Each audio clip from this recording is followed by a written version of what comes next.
Welcome back to Let's Play AM2R. We are here and we are endgame. Look at that animation. I love the animation on that.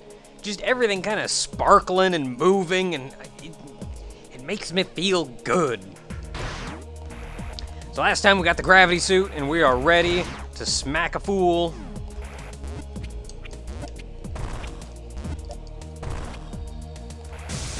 And by smack a fool, I mean somersault into them, exploding them instantly. So we've done everything, just about everything we can do up top. So I think it's about time we go back underwater. Now that we can. That's right, I can just do this. Up all yells.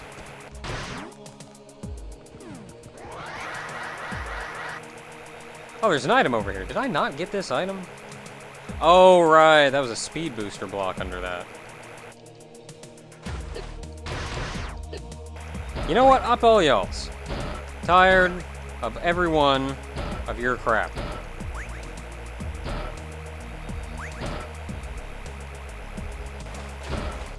Well, hey, you know, now we have the gravity suit. We can actually get that thing. And with a decent space jump, it's actually very easy for us to space jump up here. Can I get on the side of this somehow? There we go, made it.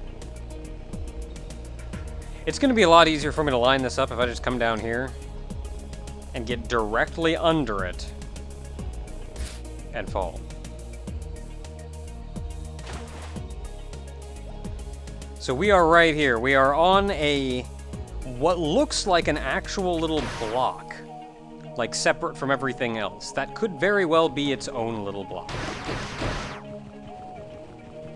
Okay, so there's enough space to build up speed boost. Just barely. Okay, I did that. I did the thing. I hit the button.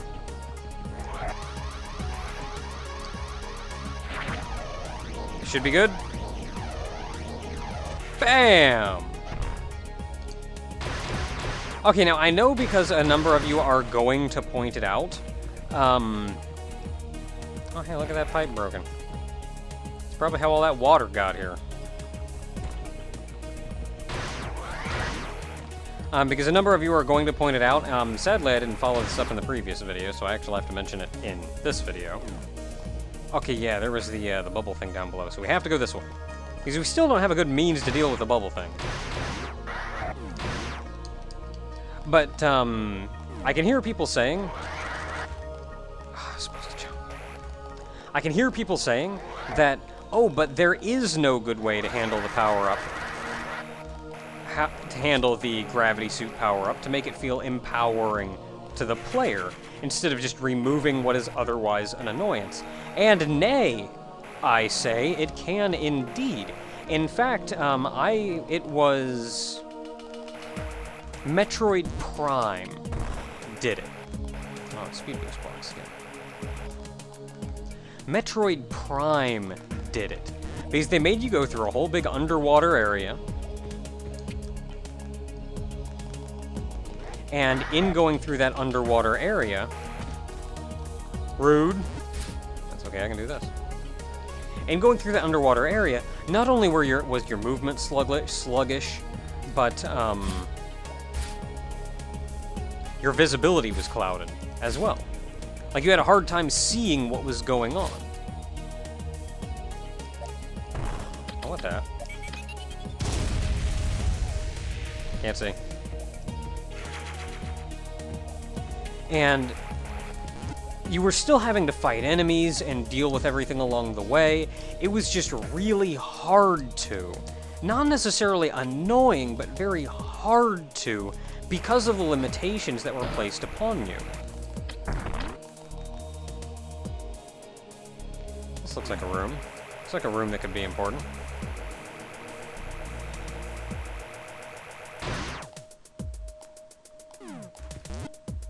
And when you actually got the gravity suit, not only could you fight at full power... Oh, man. Rude.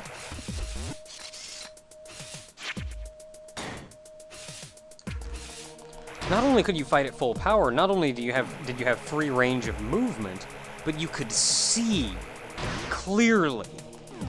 Like, you could fly around at that point and just destroy everything that was giving you trouble before. It felt good. It felt empowering. And you may say that, well, there's not a lot of difference between that and this, and there isn't a lot of difference between that and this. However, nuance does make a very big difference. Nuance makes all the difference between something feeling good and something not feeling good.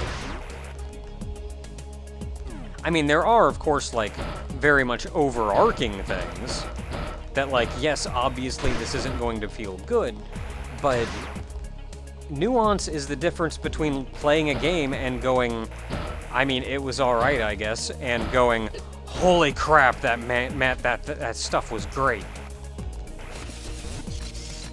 I don't know where I'm going, I'm just gonna go in places. Going places I haven't been. Oh, hey, there's that again.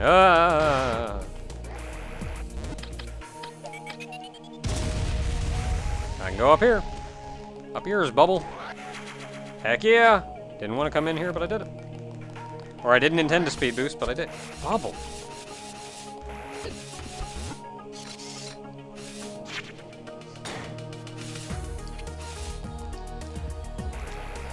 And some people will say that, yes, I do nitpick things from time to time, and the thing is, you also shouldn't, if something bothers you, even if it's small, you shouldn't ignore it. You should understand the severity of what it is that you're complaining about. Like, if it's something small, it's not ruining the game, it's something small. And so I have, oh dear. And so I'll point out, like, little things here and there, but I'm also not making it seem like it's, or at least I'm not attempting to make it seem, like it's the end of the world. Like, this ruins the game. This one little thing ruins the game. Because we should understand what's good and bad. Alright, grab me. We should understand what's good and bad about games and be able to critique them, and understanding nuance is the difference between making a game that's just kind of, it was alright, and making a game that's, holy crap, that was a great game. And man, let me tell you, I would like more games that are just, holy crap, that was a great game. You guys are a bunch of jerks, you know that? I think somebody said like 2 super missiles will just like kill one instantly, but like, good luck hitting one. Even their words, like, good luck hitting one.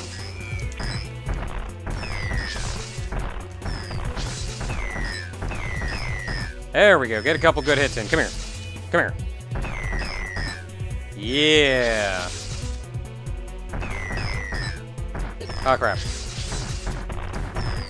Okay, there's one down.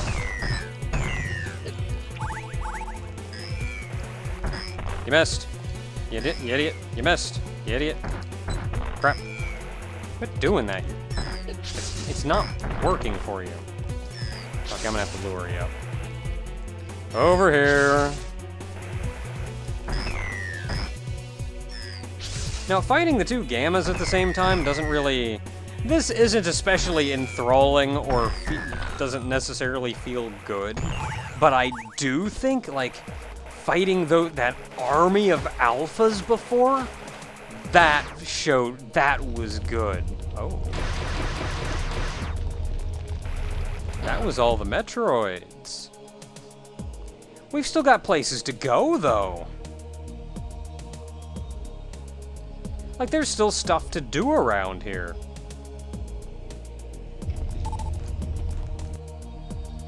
Oh, let's see here. Where does that take it? There's that takes us somewhere we can't do much about. Well, let's try... Can I go above this, please? Dang it. Make it go back. Make it build up speed.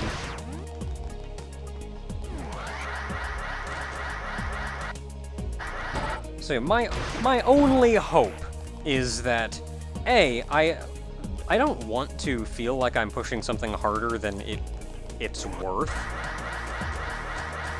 I know I also have a tendency to just kind of ramble on and on and on, I'm sorry. I do that. What's this way? This feels like a room with a Metroid.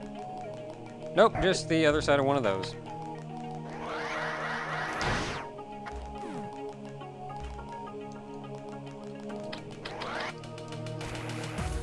But I think it's also important for people to understand that nuance is actually really important.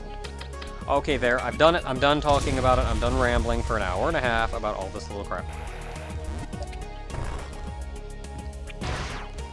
Okay, so this is going to be an interesting one.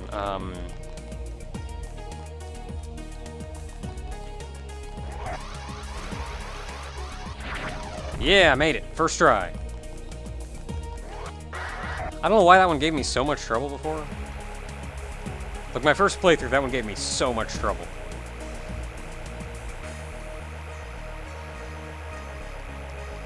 Some nice music.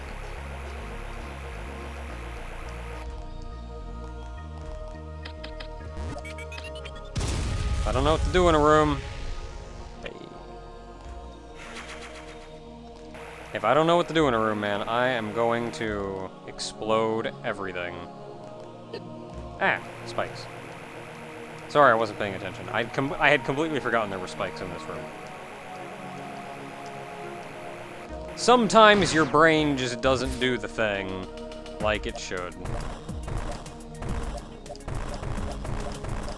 Okay, that looks like a place to go.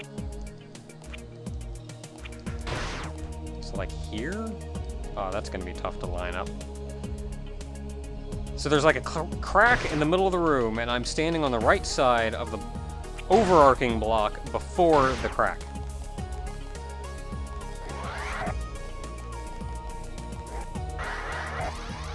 So that's like right here.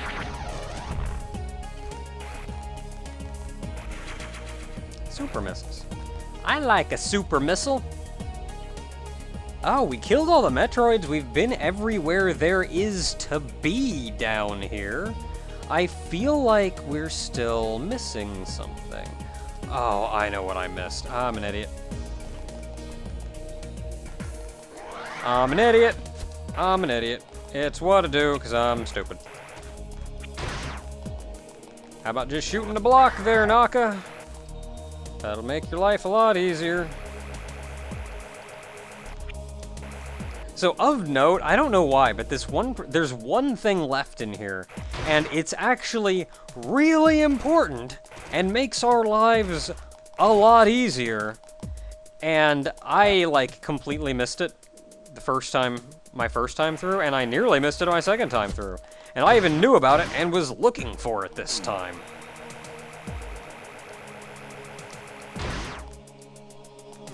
And I was just going, I don't know, man. And then I finished the area, and I went, oh, I guess that's it. Yeah, so, in this room, you see that thing we can't do anything about? Well, you can go above it.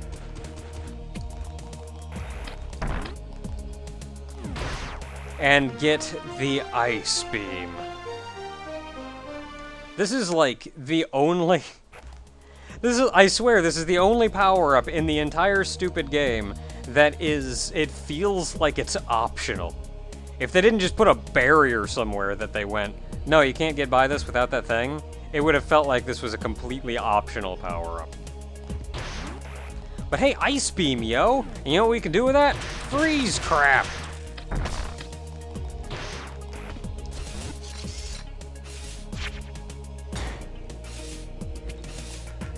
Now, one thing of note, as you saw up there, is in Super Metroid, you got the Ice Beam reasonably early on. You got Spazer, then Ice. It was like the second beam you got. Well, charge aside. And as soon as I got Plasma, I turned Ice off. Because what Ice does is it does add damage to your weapon, but what it does is it makes it so instead of killing an enemy, like the blow that would kill an enemy, instead freezes them. And you have to shoot them one additional time in order to actually kill them. But once you get the plasma beam, you like one-shot everything. So having the ice beam equipped means you're two-shotting everything, even though you have like the most powerful weapon in the game. Really annoying, and I turned the ice beam off, honestly, once I got the plasma beam, except for where I needed it. This game got around that, and it got around it by A, making the ice beam just do more damage. The beam just does a respectable amount more damage. And it doesn't treat it as a puzzle-solving mechanic. You can't freeze enemies. You freeze an enemy and they just shatter, they die. You can't use them as a platform, nothing interesting or creative like that, which effectively just makes this more power. That's all this is. This beam is a power upgrade with a cool death animation for enemies. And though it does remove kind of a puzzle-solving mechanic, honestly, this game's got enough puzzle-solving mechanics. In this situation, in this particular game, I'm not gonna miss it. You're fancy looking. Ceres, an amphibian predator capable of reaching ultra-high speeds, making it the fastest animal on... Oh, that's 2 words. The fastest animal on SR-388. The layer of skin on its underside serves as a respiratory organ and is sensitive to sudden drops in temperature. Its many eyes and segmented body allow great efficiency in vision and body movement. When a Ceres moves to a new location, it digs passages to channel the water from its previous home to prevent dehydration. This behavior likely flooded the distribution center. So, hi, how you doing? I'm gonna shoot you a bunch. Okay, so, of note, shoot him until his body freezes. That's mostly what you're doing.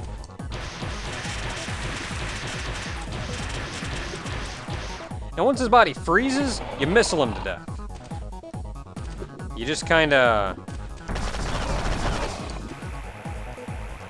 these missile blocks do respawn. He destroys them as he flies around.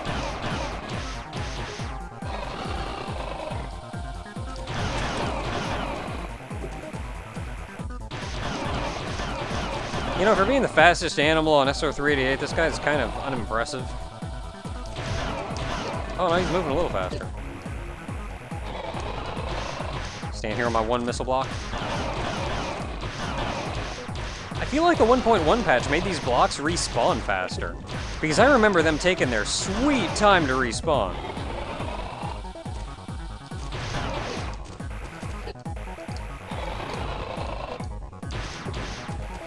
Now, one kind of deal about this guy is his underside is weak to ice, so you have to freeze him. But it froze, and then it didn't do anything, so what do you do against something that's frozen? You blow it up! That's what we've been taught since Metroid 1, when you had to get the ice beam to freeze Metroids. But once you've blown up, like, the hard shell of his underside... Man, this guy's hooking now. The shell of his underside, thankfully, you can just shoot him, because he starts moving faster and faster and faster, and he didn't leave me any goodies! Jerk.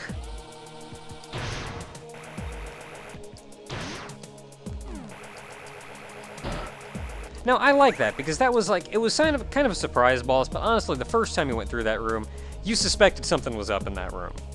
And on top of that, it tied it mechanically to, like, what's going on here. It said, this is the thing that flooded this area. And that is an understandable quandary, like, why is this area flooded? That is a question. How did this happen? Like, you can see, you shoot them and they just go. It's great. Talking about feeling empowered, by the way. The ice beam, pretty good job of that. Oh, what do I have to do to you? Fine, I'm just gonna go down this way.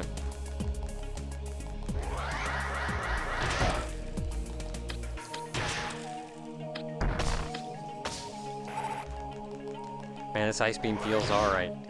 Funny thing, ice floats because it's less dense than water. More air in it and the like. Which means when you shoot something underwater and it turns to ice, it floats up. Except that guy who's kind of stuck on the floor.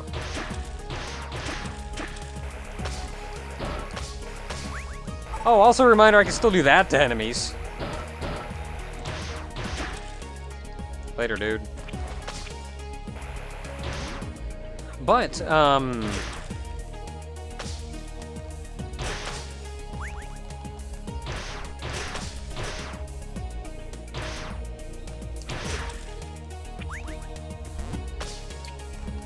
don't know, man. This ice beam's alright.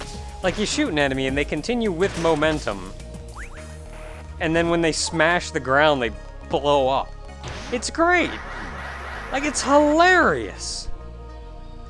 Alright, so we heard the rumbly rumblies. We are effectively done here. This recording has been going on for a while, so I think it's time we call it a day. We are done with the new area that was added, which I'll say, actually, I think it was a pretty alright area.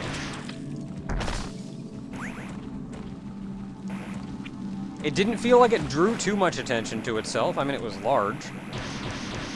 But it didn't feel like it drew too much attention to itself. It didn't have a Metroid breeding ground. The Metroids were just spread all throughout it, so that was one thing that made it feel larger, I guess. But, like, that aside, well, we can go down here.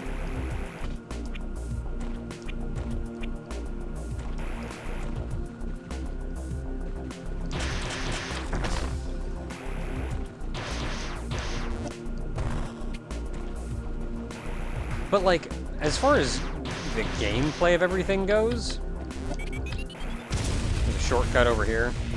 You can, like, spin jump through all of that stuff and bomb your way around and all that fun stuff.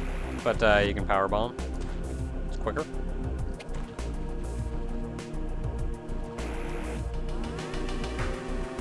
And that is where we are going to call it a day. Until next time, everyone, we are quickly approaching the end of AM2R. Those of you who have played the original Metroid 2 will kind of be aware of what's left for us, and there are no more surprises like that massive area waiting for us. All we've got left is about what we went through in Metroid 2. Until next time, everyone.